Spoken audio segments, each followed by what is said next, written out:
Hi hello എല്ലാവർക്കും പുതിയൊരു വീഡിയോയിലേക്ക് സ്വാഗതം. എല്ലാവരും സുഖമായിട്ടും സേഫായിട്ടും ഇരിക്കുന്നു വിശ്വസിക്കുന്നു. ഇന്ന് നമുക്ക് മടിയുള്ള ദിവസങ്ങളിൽ പെട്ടെന്ന് ഒന്ന് തട്ടിക്കൂട്ടിയെടുക്കാൻ പറ്റിയ ഒരു മെഴുക്ക് പുരട്ടിയുടെ റെസിപ്പിയാണേ. നമുക്ക് അതിനെ പൊട്ടറ്റയും ക്യാരറ്റും പച്ചമുളകും ഒരു സവാള. ഇപ്പം ഞാനിവിടെ 2 ക്യാരറ്റ് എടുത്തിട്ടുണ്ട്, 2 കിഴങ്ങും എടുത്തിട്ടുണ്ട്. അത് നന്നായിട്ടൊന്ന് ക്ലീൻ ചെയ്ത് കഴുകി ഇതുപോലെ നമുക്ക് അരിഞ്ഞെടുക്കാം കേട്ടോ. അപ്പോൾ നമുക്ക് റെസിപ്പിയിലോട്ട് പോകാം. ഗ്യാസ് സ്റ്റോപ്പിലേക്ക് നമുക്കൊരു പാൻ വെച്ച് കൊടുക്കാമേ. അതൊന്ന് ചൂടായി വരുമ്പോഴത്തേക്കും ആവശ്യത്തിന് എണ്ണ ഒഴിച്ച് കൊടുക്കുക. കുറച്ച് മതിയാകും. അതിനുശേഷം എണ്ണ ഒന്ന് ചൂടായി വരുമ്പോഴത്തേക്കും കടുകിട്ട് പൊട്ടിച്ചെടുക്കുക. കൂടാതെ വറ്റൽമുളകും കറിവേപ്പിലയും കൂടി ഇട്ട് നമുക്കൊന്ന് മൂപ്പിച്ചെടുക്കാം.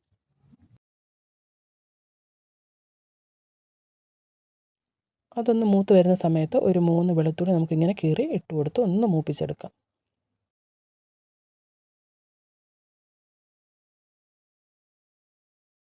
അതൊന്ന് വാടി വരുന്ന സമയത്ത് നമുക്ക് അരിഞ്ഞ് വെച്ചിരിക്കുന്ന ഓരോ ഐറ്റങ്ങൾ ഇട്ടിട്ട് നമുക്ക് വഴറ്റിയെടുക്കാം. ആദ്യം നമുക്ക് സവാളയും പച്ചമുളകും കൂടെ ഇട്ട് നന്നായിട്ടൊന്ന് വഴറ്റി കൊടുക്കാമേ. കൂട്ടത്തിൽ ഉപ്പ് കൂടെ ഇട്ട് ഒന്ന് വഴറ്റിയാൽ പെട്ടെന്ന് നമുക്ക് വഴന്ന് കിട്ടും. അതിനുശേഷം അതൊന്ന് വഴന്ന് വന്ന ശേഷം ക്യാരറ്റും കിഴങ്ങും കൂടെ ഇട്ട് ആവശ്യത്തിന് ഉപ്പും ഇട്ട് ഒന്ന് നന്നായിട്ട് മിക്സ് ചെയ്ത് നമുക്ക് വഴറ്റിയെടുക്കാം. ഇതിൽ വെള്ളമൊന്നും ഒഴിക്കേണ്ട ആവശ്യമില്ല. നമുക്ക് അടച്ച് വെച്ച് അതിൻ്റെ ആവിയിൽ ഒരു മീഡിയം ടു ലോ ഫ്ലെയിമിൽ വെച്ച് നമുക്ക് നന്നായിട്ടൊന്ന് വഴറ്റിയെടുക്കാം. ഒന്ന് നന്നായിട്ട് വഴറ്റി കൊടുത്ത ശേഷം നമുക്ക് തട്ടിപ്പൊത്തി അടപ്പ് വെച്ച് അടച്ച് നമുക്ക് വേവിക്കാമേ. എന്നിട്ട് ഇടയ്ക്കിടയ്ക്ക് ഒരു 4-5 പ്രാവശ്യം ഇതുപോലെ എടുത്ത് നന്നായിട്ടൊന്ന് വഴറ്റി കൊടുക്കുക. കാരണം ആ ആവിയുടെ വെള്ളം വെച്ച് തന്നെ ഇത് കുക്കായി കിട്ടുന്നതാണ്. ഒരു തുള്ളി വെള്ളം പോലും ഇതിൽ ഒഴിക്കേണ്ട ആവശ്യമില്ല. ഒരു പകുതി വേവാവുന്ന സമയത്ത് ഞാൻ 1 ടീസ്പൂൺ കാശ്മീരി മുളക് പൊടിയും 1/2 ടീസ്പൂൺ മല്ലിപ്പൊടിയും ഒരു 1/4 പകുതി ഗരം മസാലയും കൂടെ ആഡ് ചെയ്ത് നന്നായിട്ട് മിക്സ് ചെയ്ത് എടുക്കുന്നുണ്ട്.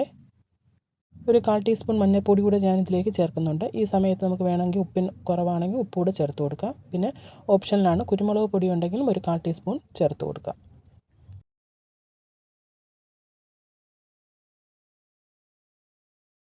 ഇതുപോലെ നന്നായിട്ടൊന്ന് ഇളക്കി നമുക്ക് തട്ടിപ്പൊത്തി അടച്ച് വെച്ച് നമുക്ക് നന്നായിട്ട് കുക്ക് ചെയ്തെടുക്കാം കേട്ടോ.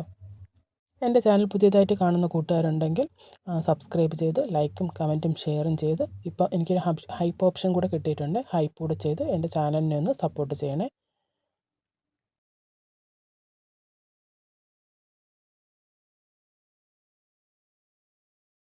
ഇടയ്ക്കിടയ്ക്ക് ഇതുപോലെ അടച്ച് വെച്ച് കുക്ക് ചെയ്തെടുക്കുക നന്നായിട്ട്.